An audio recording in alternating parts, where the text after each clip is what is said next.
I'm Ben Ryman, and this is Behavior Speak.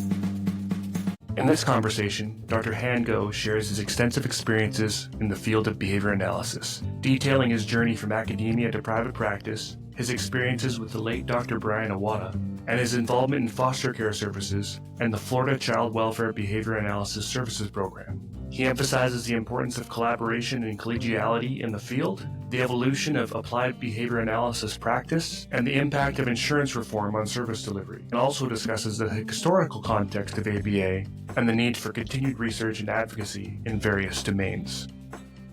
All right, welcome, Han. Hello, Ben. Thanks for having me. Pleasure to have you here. Before we start, I just want to acknowledge I'm producing this podcast in the lands of Kalaman, Klehu, Somoko, and Comox First Nations. Always grateful to be here. So, Han, tell me a little bit about yourself. My name is Han Goh, Han-Leong Goh. I just go by Han Goh, and I have been a behavior analyst, I guess, since 1990. This is before the BACB days, so there's some history there. I don't want to go through my whole history, but yeah, I went to grad school.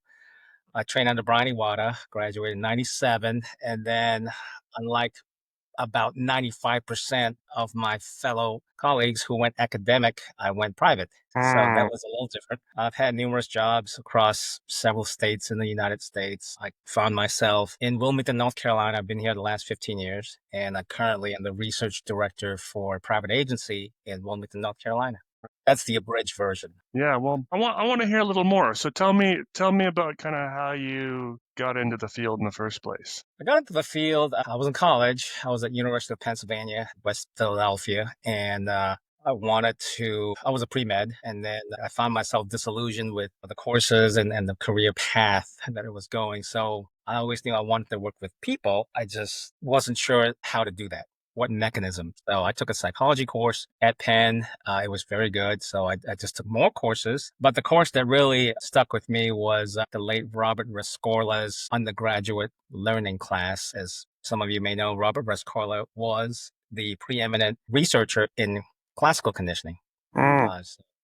So he was a 13-week undergraduate intro to learning class, and he spent about maybe 3 weeks on operant conditioning, 10 weeks on respondent conditioning, and of the 10 weeks he spent on respondent conditioning, he spent 3 of those weeks on his Rescorla-Wagner model. So I was intrigued at the detailed and the predictive value of that model. Basically, the model says you can measure associative strength of stimuli, which then can translate to kind of measure the aversive reactions to, if it's an aversive stimuli, the reactions of the behavior of that. So it's kind of like a quantitative assessment model for the predictive value. So I was like, oh, this is interesting. How do we apply that to practice? How do we apply that to, patients in psychology, whatever that may be, and then fortuitously, Children's Hospital of Philadelphia had a brand new wing set up. It's called the Children's Seashore House. And they had a biobehavioral unit set up, which was mostly using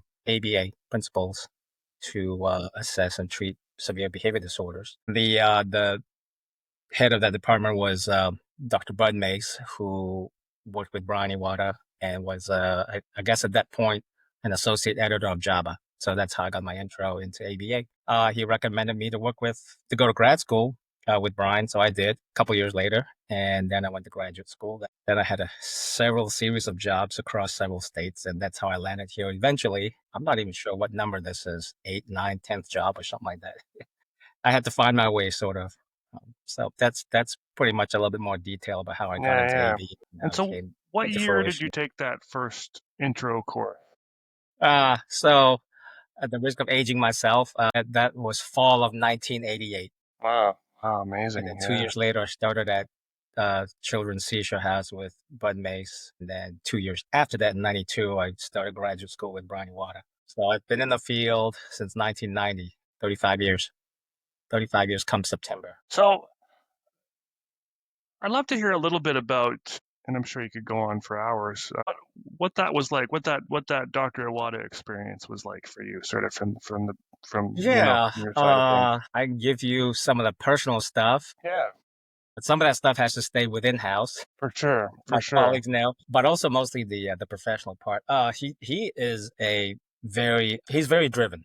He expects a lot from his students, and that I think is a constant across generations. You know, the Yeah. students that came before me, but more so afterwards. He sets a high standard, both in terms of, you know, you're in graduate school, so you have to take your required, what we call it, pro seminars. You know, your graduate intro to all the different fields of psychology. You know, developmental history, cognitive, all that stuff, and of course, learning. And then, so you have to get the required courses down at a certain grade, and then a lot of research. So this is where it kind of varies a little bit, I guess, with the advent of technology and texting and internet. See, when I went to graduate school, we had none of that. So it was mostly phone calls. You get phone calls about, hey, I'm still expecting this paper. Just a reminder, you know, so he'll do that. He provides a lot of guidance as junior graduate students and after you get your master's. So it wasn't a terminal master's program. It was a PhD program. You get your master's along the way. You know, lots of guidance on how to be professional, a lot on the practical side, because at that point, there was no BACB exam. There was the Florida CBA exam. So it's a little bit of history. The Florida CBA system was the predecessor of the BACB exam. So we took that as part of our graduates training because it is a practical training. We had to work at state facility where his day treatment program center was, and that's where he did all his clinical practice. His Mm-hmm. graduate students went there, and that's where we got all the data and published all those nice research. The venues changed a little bit over the years, and of course, he retired 2022, I believe, and he passed away 2023. Mm. You know, the venue might have changed, but that rigor of here's your coursework, here's your research, here's the training. Do you have a credential with the International Behavior Analysis Organization, the Qualified Applied Behavior Analysis Credentialing Board, the Behavior Analyst Certification Board, or would like a certificate of attendance for another organization? You can earn continuing education units by going to www.behaviorspeak.com, clicking on CEUs, and entering the 3 secret words. The first secret word is foster. Here are the classes that you need to take with me in terms of how to progress further on with these classes that specialize in functional analysis, developmental disabilities, treatment development from functional analysis, how to modify treatments based on assessment data, all that stuff. And it was very collegial. I mean, I call them academic siblings, you know, older, younger, in my case, mostly younger ones. Hmm. And then, you know, it's interesting, you know, from just reconnecting with my colleagues from my cohort back in the 90s, but also the newer generations. You know, when he was sick and when he had gatherings, when he retired. Well, when he retired first, then he got sick, and then he was about to pass. So we kind of reconnected, and of course, the funeral in October 2023, and then Hmm. last year, ABAI 50th anniversary in Philadelphia was a tribute to Hank Pennypacker, who also passed around the same time, Right. and Ronnie Wada. So that was a huge send off. But, you know, for all the rigor, the empirical training, I think if you had to say one thing that was his contribution, it's just his promoting the collegiality, you know, because research doesn't just happen in a vacuum, right? Research happens when you have colleagues and you Hmm. maintain that. And as a Hmm. collective whole, your expertise increases. You can feedback, like you have an idea, you bounce it off somebody that's equally trained equally well. Is that, no, we can do it this way. But if you don't have that, or if you don't maintain contact through the years after you graduate, that kind of stagnates. Kind of what happened a little bit to me when I went to the private sector, because 95% of Bronny Waters graduates go to academic positions, or, Sure. you know, in places like New England Children's Center or Monroe Meyer, you know, Kennedy Krieger, you know, those places where you're connected to university and you have academic lineage affiliations with those clinics and those clinical settings. But yeah, his promotion of collegiality, just how do you maintain that? How do you stay in touch? Hmm. How do you be nice to each other? You know, Hmm. how do you be nice when you give feedback? I don't think that's one thing that's a lot of people know. They see him as, you know, he's very polished, very researched, but he has a humanistic side to it. And I think that's his greatest contribution, promotion of collegiality. Yeah, I only had one interaction with the man. Our local chapter had him as a keynote one year, and I was the student rep back then, and I had the job of going to pick him up at the airport. Wow. Yeah, yeah. And so, or no, I think I picked him up at his hotel. That's right, and drove him back. And he was standing outside the hotel smoking a cigarette, and that was the first thing that was sort of, unexpected, because again, all I had ever seen was this guy on paper and this guy in videos presenting, as you said, very professionally and very collegial and whatnot. Right. But here, this is just this tired guy, nighttime, and or I think it was dark. It was early morning. I'm driving him to the university campus, and it's just small talk in the car the whole way. Talking to this Yeah. legend of the field. I didn't know what to say. I didn't know anything about anything. But yeah, he was just a real down to earth, chill guy, and yeah, it was a brief but positive interaction that really kind of had an impact, and of course did a great presentation, did a workshop in functional analysis, probably the first one for a lot of folks up in BC, and yeah, no, great guy. Yeah, I think if you go back and talk to, like when I caught up with the newer cohorts, it's like, what's your first impression? And that's usually kind of what they're saying. It's like, I was this young student about to go to grad school, didn't know what to do, and he came up by. He was very, very nice, very friendly, very affable, and just kind Yeah. of down to earth. And I think I can't speak for him, but that's probably one of the elements of what kind of reinforced him staying in academics so long, up until when he was sick. He was still teaching classes and, trying to make sure his student graduates, and maybe a few years ago, getting new ones in just to maintain that, because like you said, he's just up here, but he is able to relate to even undergrads just looking for somewhere to go in grad school, or just some advice about where to work and things like that. That's always a constant. So you said 95% of his students kind of go into academics. What made you choose private practice instead of academics? Well, I think it's not operationally defined, but I just didn't feel like that was the place for me. Just having looked at, even at undergraduate level, not undergraduate, excuse me, graduate level in graduate school, looking at my fellow colleagues going to academics, and Brian, will lay out step by step what's expected, when you're in a position like that. You're an assistant professor doing research at Western Michigan, for example, or Kansas, Iowa, or at that time, the high powered places where they kind of churn out research. And I was like, well, I don't necessarily want to do that much research. I'm always going to be connected to it. But I felt like my primary calling was more about how can I pay back to the patients, to the community, to, individuals who are in need of ABA services, but not just how you can do that, but how can you do it empirically, use the science, get the research so you can get high quality treatments, but also training. Training in training graduate students is different than training RBTs or junior level BCBAs or interns. So how do you parlay that expertise to the level of competency, high level of clinical competency, that you can then see them implement those strategies, treatments or assessment strategies to your clients? So I felt that was probably the way I wanted to go. Yeah. So Yeah. And what was practice like in those days? So kind of pre BC BACB, and maybe I'm not sure sort of what the history of insurance provision was in the States and that sort of thing. So what were those early days like? yeah, it's I think a major dividing line, historical timeline, I guess you call that, is before 2008. Was it 2008 or 2009, before autism insurance reform started in South Carolina with Laura Unum? So the way I was trained, it was even before the BACB. We worked in Brian's lab, or Brian's day treatment center, excuse me, and then it was on a state facility. So his grant was actually in the Florida legislature. So it was basically state funds that funded that. And it was working with adults with developmental disabilities. It wasn't necessarily autism. They had a whole slew of other diagnoses. We weren't that much concerned with it. We were just like, as long as they had some diagnosis or even just the label of developmental disabilities, and more importantly, they exhibited self-injury or some other challenging behaviors, then that would meet our referral criteria, and then we would admit them to the day treatment program. And I kind of followed that in terms of the funding source, getting out. I went to Kennedy Krieger, worked with Kathleen Piazza the year after I graduated in the postdoc. So that was a little bit more specialized. It kind of brought me back to Children's Hospital because they're kind of similar mold. So that was children with developmental disability.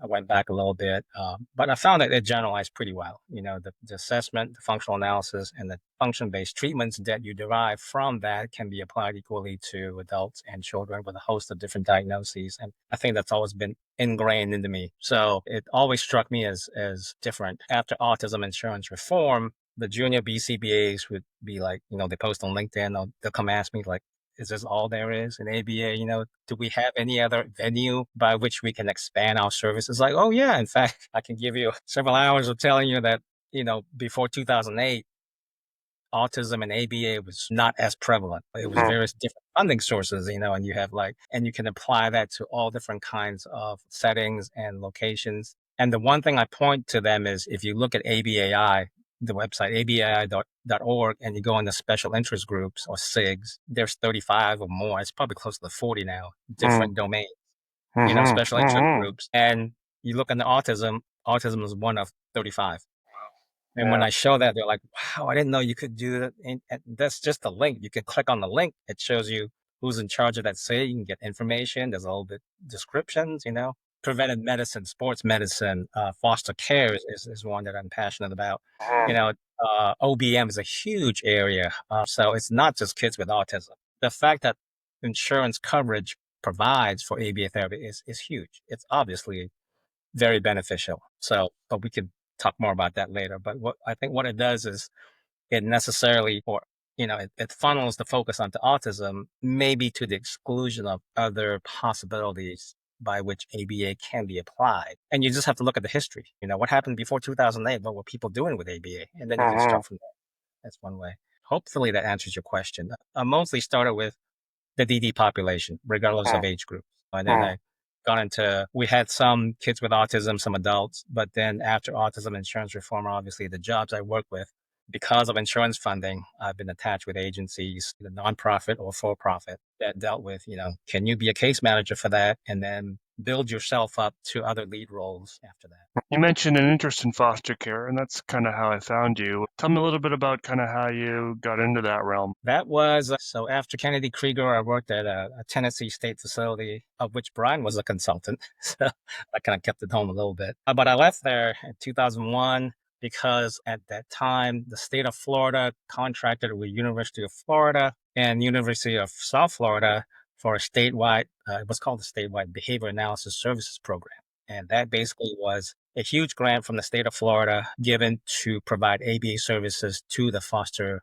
care families that have under the services of Department of Children and Families. And the two universities, University of Florida, the principal investigator was Tim Vollmer, who was a Brian Iwata graduate a few years before me. And then in South Florida was a few people. Rusty Clark was there, and a couple other people. Mike Stoutermo was the overall director of the grants. That kind of came about. But we did a lot of good work. And ask away. Not sure where to start. Yeah, well, I mean, I heard a little bit about some of those names. I heard a little bit about Rusty Clark. I had Dr. Kim Crosland on a while back, Kim Crosland. And she shared some stories about Rusty Clark and sort of some of that history. And we and talked a lot. And we talked a lot about the work with runaways and the functional assessment of runaway behavior, which is fascinating. Yeah, that was a good. Basically, the project went from June of 2001 to about end of summer 2008, about seven years. And then, of course, the recession hit in the United States. My educated guess is since Florida does not have state income tax, when the state looked at slashing funds, they slashed our fund. And then we kind of ended 3 years before we were supposed to, about 2.5 years before we were supposed to. But in that time, there was a 5-year grant. We renewed it in 2006. And then we did a lot of work. It was basically classroom training. We had a 15-hour course, 30-hour course. It's based on Glenn Dunlap's Power of Positive Parenting. Look at it, it actually is what's now called compassionate care or trauma-informed care. It just wasn't called it yet because Dr. Bridget Taylor didn't come up with that term until 2019. But again, the way we did it with the skills, the checklist for the parents, it actually taught them how to be empathetic, how to do reflective listening, how to do affective listening. But we define those in terms of actual behaviors. For example, if you're going to be empathetic, you could say things like, you seem upset. Don't use the word I, use you, because you're actually using it. It attacks them, not you. But then there are other things too, like body behavior. You can't say, you seem upset, and then like cross your arms and have a stern look. So relax your face, unfold your arms, use a calm voice. So we had step by step. This is what you do for the foster parents. If you want to talk to your foster kid who happened to have just run away and just been retrieved by DCF workers, they're probably not in the best of moods. You can't come across them, with a stern look, yelling at the top of your voice. So again, although it was not coined as trauma informed care, the way we did it was. It's just interesting to look at that because we did all this stuff 15 plus years before that article came out on compassionate care, how you define that. And we had, I had a slide that kind of looked at Greg Hanley's universal protocol, broken into the steps. For example, one of the steps was like show empathy. But the way we broke it down, you could actually juxtapose our detailed explanations and steps onto that particular step, those 3 steps of his universal protocol, and actually teaches you how to do it. But the interesting thing is he came up with a universal protocol in 2020, 2021, something like that. We published all that in 2008. So I guess the point is, yes, look at history, look at what's been done, look at what's been published. And of course, you're going to improve on it, but you can't improve on something unless you find out about it in research. That's why I think it's important for people to collaborate. Things been done before, you want to do it better, or you just want to replicate it, but you don't know until you find out. But anyway, we published 8 studies. It was in research in social work practice, so it wasn't a ABA journal, but the editor of research on social work practice is Dr. Bruce Thayer, and he's both an LCSW and a BCBA, so he is a BCBA. But Kim Crossland's publication is on there, but Runaways, that's a fantastic one. Carol Van Camp published the analysis of the effectiveness of the parenting tools we use, some data on that, and attributed the success of the measures that we had to those tools. So those are important studies. There was another one. There was a couple intro articles, good ones by Mark Stoudemore on what the BASP did. So it's a whole series of articles. I posted it on LinkedIn several times, but that's one thing I would like to replicate. Funding obviously is difficult because you kind of have to go through Medicaid or some other way to get that. You might have to hire a lobbyist to kind of show, hey, can insurance, if you want to go by way of private insurance, can they in fact look at this and cover that? That's going to be difficult, obviously. But we do need, folks like that are experts in lobbying for those services, lobbying for funding specifically for those services to be able to churn out a project like that, unless you want to start on a smaller scale. But I would love to replicate that. I talked it over with Tim, when I was with him last year. He said it definitely needs to be replicated. It's just a matter of the difficult part of getting funding, getting buy-in, getting people to help with that.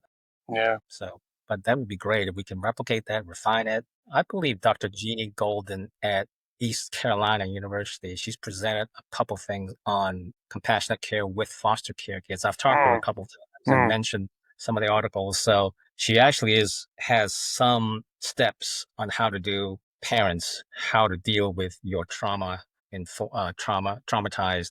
foster kids. So it's very similar to what we did. And I think she's mentioned our work a little bit, but that would be one way to, kind of have that collaboration to do that because she's attached with the university. The second secret word is Florida, and there's a lot there. There's a big demand. Obviously, there's a big demand for this stuff right now, and I think you're kind of busting some myths here too. I think because I think certainly a lot of younger behavior analysts feel like a trauma-informed approach, a compassionate-informed approach, and we've also seen language around sort of the neurodiversity affirming approach, which is really compassionate, trauma-informed approach as being sort of, and I've talked about this in a lot of episodes, as sort of being a new terms and new to our field. And, I think, some of this comes back to, our poor marketing skills and whatnot. And that it seems like it's only been since 2019 that we've started to be compassionate. It seems like it's only been since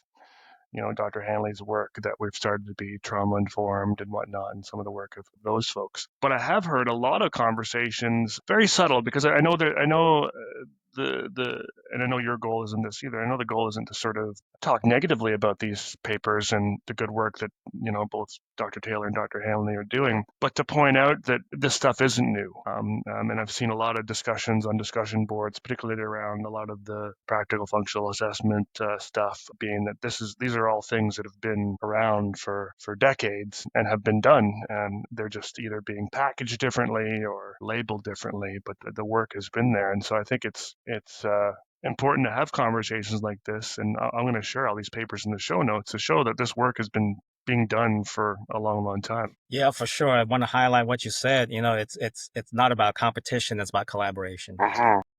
But in order to do that, you have to kind of trace the history of what's been done. The way we've always still doing, especially in the experimental stuff, tracing Skinner's work, Herrnstein, and so forth, the experimental side. That's just an analogy. But yeah, it's not to toot our own horn, definitely not. In fact, one of the many things I learned from Brian was, you publish all this stuff. Yeah, he's a legend, but it's like, what is the end goal? The end goal is to benefit future generations and benefit your clients. Like that's why he likes to train high level researchers, not to toot his own horn, but because then those high level researchers can just go on and have students and kind of transfer that across generations. It's the same thing with research. If you're trying to benefit clients, yeah, we did all that back in 2008, but it definitely could be improved. Well, the information is free. It's all the tools and everything's published in that journal in 2008. Anybody can use it. Talk to Tim, talk to us. How can we refine it? Runaways was a great project. Like Kim Crossland, talk to her. How can you refine that project? Can we collaborate? That's how you build collegiality and collaboration and further the research. And the ultimate goal, at least from the practical side, is to go ahead and benefit clients, in this case, foster care clients. It'd be amazing to see sort of the behavioral genealogy of Brian Iwata, and sort of the branches that come off of that, and the amazing work that has been done by like so many folks, under him, yourself and Dr. Vollmer, others, and the folks that have kind of come off of him. I mean, I know my very first experience with a BCBA was a student of Dr. Vollmer's in BC, Dr. Elizabeth Athens, who worked for a Vancouver company. I think she still does. I think she's the clinical director, actually. And yeah, she was my very first interaction with a BCBA, and it was a very positive one. And so the branches are mind blowing. The reach. Yeah, I know a little bit about her because that project brought me back to University of Florida to work with Tim, and I believe at that time, between 2001 and 2008, she was his graduate student. Might have been earlier. Yeah, so she was one of the cohorts there. So it was interesting to go back and have a second round at University of Florida, but not as a graduate student, as part of the faculty there in this special project, but also having access to Tim and the academic side over there. So that was a great, I would say, probably still the best experience I've had since graduate school. Working with Tim, working with, I believe it was 70 plus behavior analysts. And I believe most of them were BCBAs, because by that time, when did the BACB start issuing that? I believe it was 1990, 2001, maybe it might have been the first, around that time. So a lot of us were already had that term, transferred over from Florida CBA to BCBA. So it was a great group of guys and individuals that we could, collaborate and have fun and just work on a common goal in that project. So hopefully we can replicate it. But again, it's going to be tough, but it's always a goal. Yeah, I mean, it might even be interesting to see some of the concepts replicated even in like the autism space. I think a lot of the work you're doing and a lot of the interactions you were training parents to have, are equally applicable in the autism DD space, and could really provide some like a great addition slash prelude to Right. a lot of the work that's being done. Yeah. So that work, I'd like to hear just some more about kind of this program. I know it only went till 2008. Tell me a little bit about sort of, particularly I think maybe that 2008 study. I think it was with where you kind of the BAS study and kind of a couple of the other ones you're involved in. What was the process? What was involved there? Who were the participants and kind of take me through kind of what the model looked like. Yeah, so our referral source was basically Department of Children and Families, workers, staff, and basically the way Florida's Department of Children and Families districts are set up. It's in districts, and there are 15 of them, all the way from as far west as the Panhandle to northeast Jacksonville, all the way down to Miami, Florida, and then the West Coast, Naples and that. So it covered each of the 15 districts had basically 4 behavior analysts, BCBAs, I guess most of them were that at that time. There was a senior behavior analyst and then 3 BCBAs or BCABA. And this was before the RBT model came up. So I'm not sure, but it was 2013 maybe. So this is all pre-RBT. So we didn't have that tiered system of intervention staff. Right. It was basically, here's your group of 4. The senior behavior analyst was basically in charge of coordinating with the behavior analyst. The primary task was teaching the class because these were foster parents that worked. The classes usually were at night.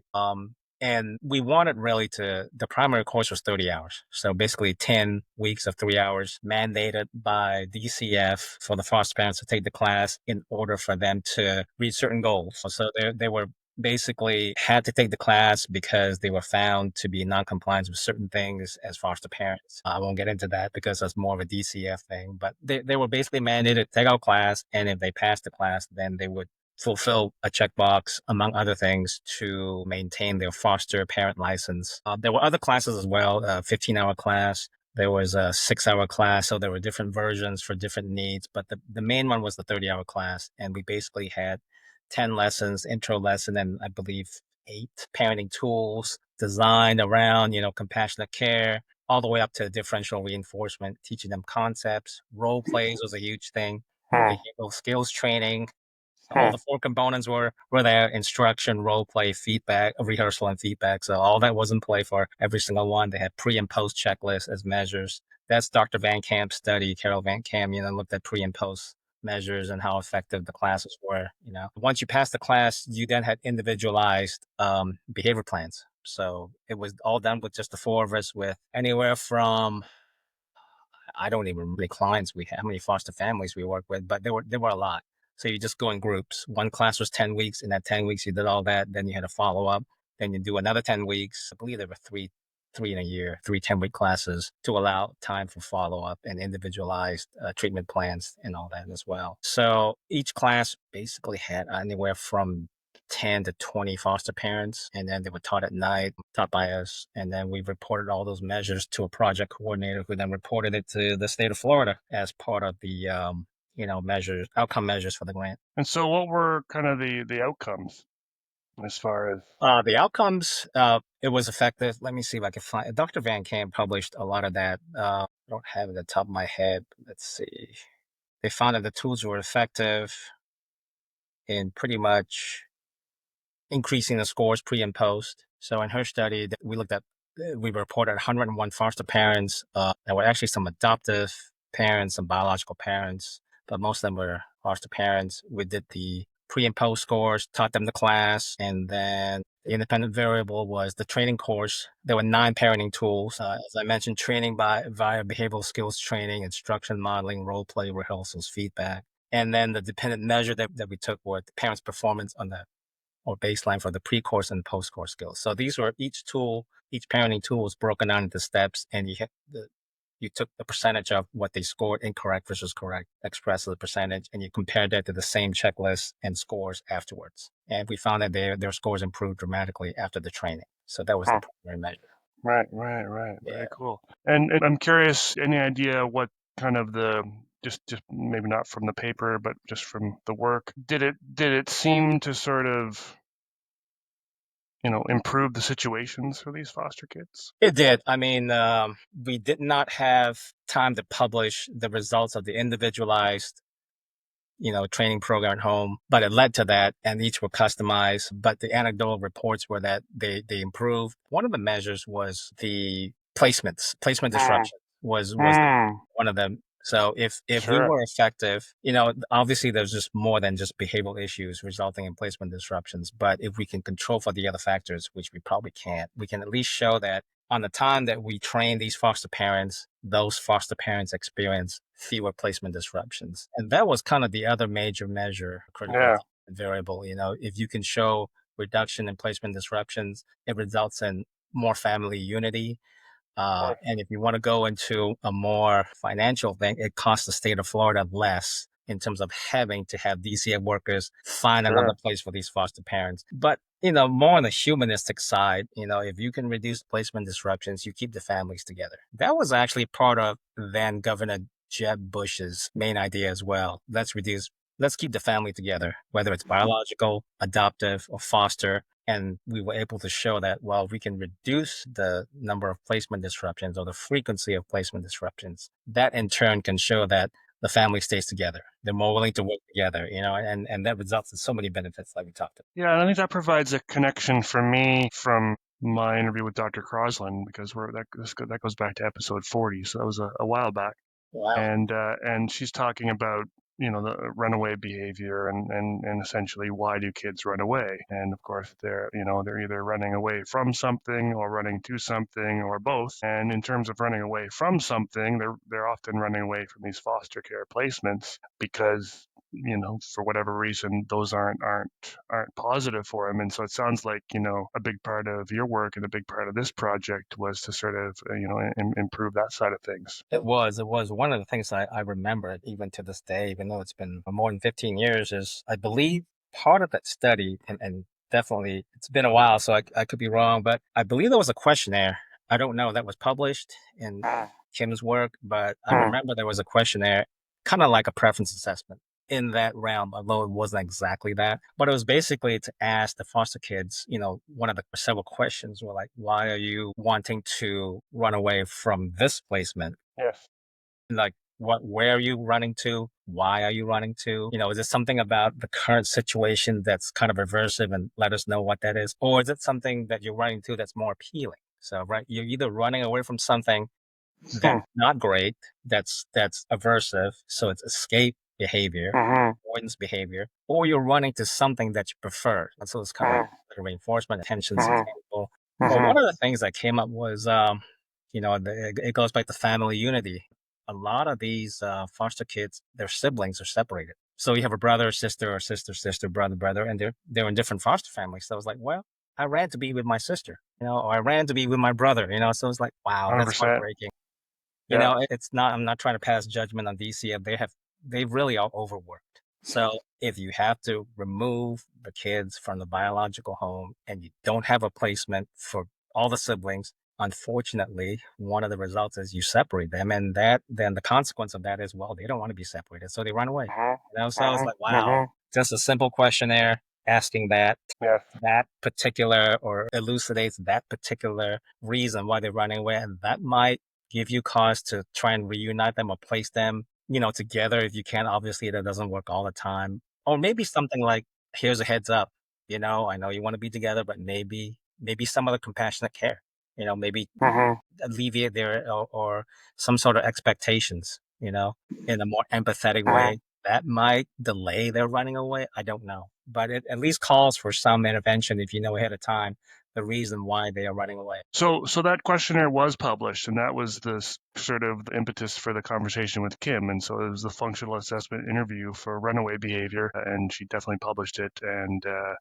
we talked a lot about sort of that questionnaire in that episode, and kind of that work that was being done. I also had one of her current students on the podcast more recently, a doctoral student named Arturo Garcia, who's also working in the realm, and he's working in the area of human trafficking, and as it relates to kind of I think these foster kids and so how some of these foster kids are running away and then kind of getting involved in trafficking, or sometimes it is siblings of the foster child that are involved in the gangs and whatnot, and kind of that's there's that connection as well. It's amazing amazing the work that they're continuing to do down in Florida around foster kids and youth at risk and whatnot. And again, speaking again to the fact that behavior analysis is so value in so many other realms. I'm glad that they're continuing their work and expanding it to, like you said, that type of focus, with that's that's good work, and that's can be dangerous too, when Uh-huh. about that sort of context. So, but I'm glad it needs to be done. So I'm glad it's Yeah. being done, from parents, and we can do it in a way that it. Nice. Nice. Really cool. Really cool. Well, I found you through your presentation about all the great work on child welfare. You were presenting at for the Malaysian ABA Society, which I understand is your birth country, and we're hoping to have you back on with some of your colleagues from Malaysia to talk all about sort of that side of your life and kind of the work being done over there. The third secret word is Brian. Yeah, I was born and raised in Malaysia, and I left to come to the States for high school back in the 80s. I mentioned earlier when we were talking beforehand, before I came to the States, actually, the first foray I had was to Vancouver, British Columbia, back in 1980. I came with my brother and my mother were like, maybe you want to go to the States for school. I was like, wow, this is great. It was a summer, so it was nice and cool in British Yeah, Columbia. yeah. But yeah, so I'm originally from Malaysia. My ancestors came from China, and I always joke that, well, they should have gone eastwards across the Pacific Ocean to Vancouver or San Francisco, but they went south to Malaysia. So my family's, I guess my generation, me and my brothers are a product of two immigrations, right? From China to Malaysia. We're the immigrant generation, Wow. second time around from Malaysia Yeah. to the United States. My brothers are both in Texas. But yeah, it was, Hong Chun Tan reached out to me maybe 3 years ago. So he is a Malaysian, Chinese Malaysian like me, but he works in UAE, no, Abu Dhabi. Yeah. Okay. Yeah. So he has a company there, and he found me on LinkedIn, and then we connected. It's like, hey, we're both, well, he's still a Malaysian citizen, I'm not, but I'm from there. So we talked, and then he actually is the founder of Malaysia ABA. I didn't even know there was a Malaysia ABA till about 2-3 years ago. Well, Yeah. that was actually 2 years ago, and we started talking, and he's like, hey, do you want to, have some affiliation? I was like, please do. I was born there. I've always wanted to see if ABA can make its way there. I started looking at the BACB directory, and I was like, wow, there's actually, at that time, there was like 33 BCBAs in Malaysia. I Wow. had no idea. It's probably more Yeah. now. Yeah. Or I think they're probably going by way of QBA, because the BACB kind of, left each country to do their own certification because of Yes. different laws and all that. And then so we kept talking, and then I met up with Dr. Neil Martin, who used to be on the board of the BACB, but now the way he explained it to me was he couldn't be on the board, so the BACB hired him to be the international Yes. ABA developer. And he's done some work all over the place in Malaysia, most notably. And then there's a new president there, Alexa Goh, same last name, no relation. I've talked to her, and they wanted me to present at their first conference in February. I believe it's February 15 and 16. And I was very excited. Unfortunately, I am on the executive board for North Carolina ABA, and their annual conference is February 19th. So Wow. I'm not at the age where I could just come back on the 16th with a 12-hour time difference, get off a jet lag Sure. and drive 4 hours to the western side of Yeah, yeah, Carolina. That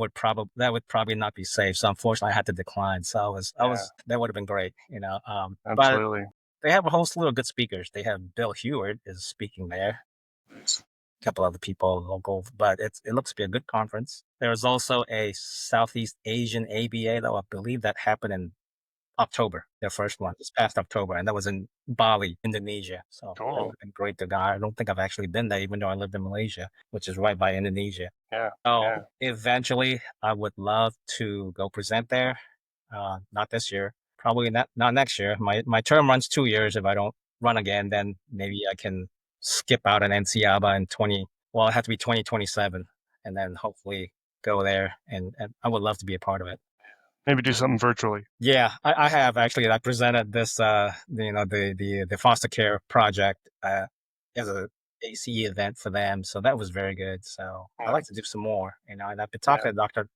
Neil Martin. He's setting something up with Sunway University in Kuala Lumpur, where they actually started their master's ABA program. Amazing. So things are developing there a lot faster than I thought. So, eventually I'd like to be a part of that in some capacity. That would be amazing. Well, we're going to have you back soon and dig into all that in detail and learn more about some of the colleagues you mentioned, learn more about the work with Dr. Martin. I've had guests on from 30 countries now, and Dr. Martin comes up quite a bit now in those conversations. So hopefully I can get him on the podcast as well. And yeah, I know it's been fascinating to finally to learn from you and finally meet you, Han, and looking forward to having you back. I appreciate you having me. It's been a pleasure being on this podcast with you. And I hope to be back. Again, thank you. Very. If you enjoyed this conversation, you might be interested in checking out these other Behavior Speak episodes that focus on the applications of behavior science to youth in care. Episode 206, Autistic Youth in Foster Care, with Arthur Hairston. Episode 135, Addressing Human Trafficking with Behavior Analysis, with Arturo Garcia. And Episode 40, Applications of Behavior Science to Foster Care, Runaways, the Homeless and Bullying, with Dr. Kimberly Crossland. If you enjoyed this episode, please consider leaving a review on Apple Podcasts, Spotify, or wherever you get your podcasts. And please follow us on Instagram @BehaviorSpeak.